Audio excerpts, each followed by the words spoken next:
Welcome to my messy studio, everyone. My name is Mark, and I'm a professional artist and an art professor. And in this short lesson, I'm going to talk about how to add strong and convincing sense of depth to your pen and ink drawings. Let's get started. In order to attain a sense of depth in any medium, an artist must rely on something called atmospheric perspective. Atmospheric perspective is actually a very simple principle, unrelated to the intricacies of linear perspective, and breaks down into 3 simple rules. To illustrate these rules, let's look at this marvelous watercolor by William Turner. The first rule is that the shadows of objects become increasingly lighter as they recede in space. The second rule is that the details of objects become less clear as they recede in space.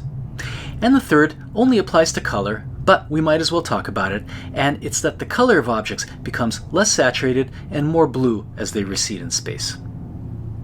In other mediums, we can accurately record the gradual lightening of shadows and the gentle softening of details.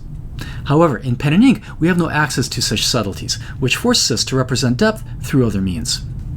The usual way of suggesting distance is either through line weight or line value. If I'm using line weight, I'm going to place thicker lines on things that are closer, and thinner lines on things that are farther and farther away. This requires either having pens of a few different thicknesses, or a pen that allows for line variation, such as a flex pen or a Fude pen.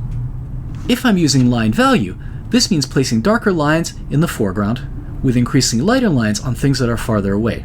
Doing this requires using pens filled with ink of different values.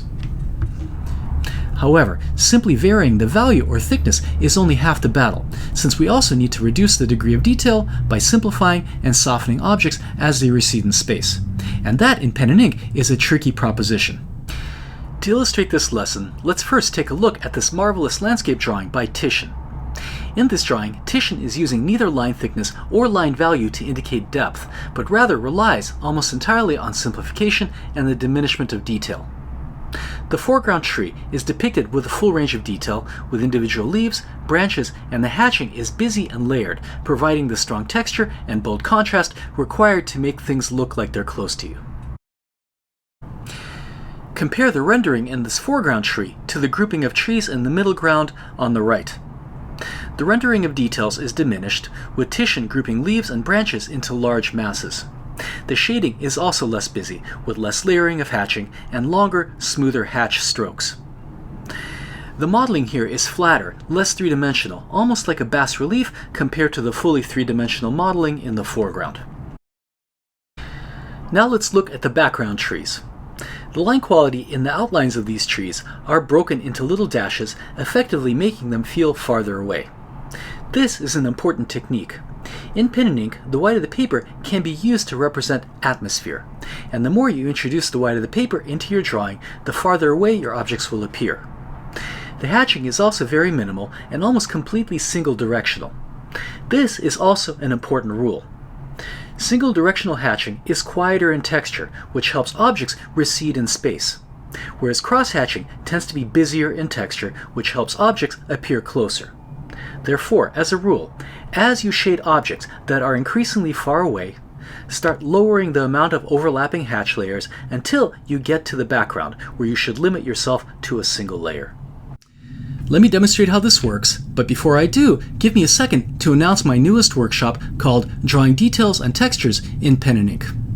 This follow-up to my Fundamentals of Cross-Hatching workshop adds an extra layer of complexity by dealing with objects with either complex surfaces or texture. The workshop will feature charts, helpful diagrams, old master examples, and a full-length still-life drawing demonstration, as well as the option to have me give you feedback on your work. The available dates are listed in the description section, with more dates becoming available if I see that there's demand. Please visit my website to sign up. And now back to your regularly scheduled programming. Here is the foreground tree. An effective way to think about atmospheric perspective in pen and ink is density. The details and textures in areas that are close to you need to have the greatest density, where the finest details visible, in this case individual leaves and branches. In terms of hatching, the hatch marks should be busy, layered, and again, dense. This combination of busy detail and strong hatching textures will make the tree appear close. Come to think of it, another great way to think about atmospheric perspective is through the analogy of sculpture. Imagine the foreground tree as a fully three-dimensional sculpted object, and render it in such a way as to make it pop from the page as much as possible, with strong shadows and lots of texture.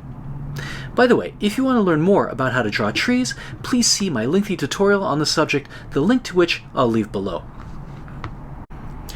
Here is the middle ground tree. This is where things get tricky, because I have to reduce the degree of detail just enough to send the tree into the distance, but still show enough detail to get a sense of the tree's leafy texture.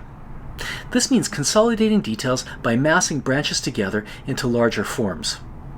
In terms of contours, the lines are less connected, following the principle of less density, which allows atmosphere to penetrate the object, suggesting that it's being seen from a distance. Again, think about this as a sculpture, but now one that is in high bas relief.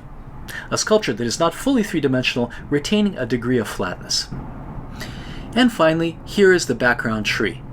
The contours are very loose and broken, suggesting that there's even more air between us and what we're seeing. Only the barest indications are given of the textures on the inside, the very largest masses of leaves, and no smaller branches. In this case, the tree is in low relief, just barely creating the illusion of depth like a portrait on a coin. Here are the three trees.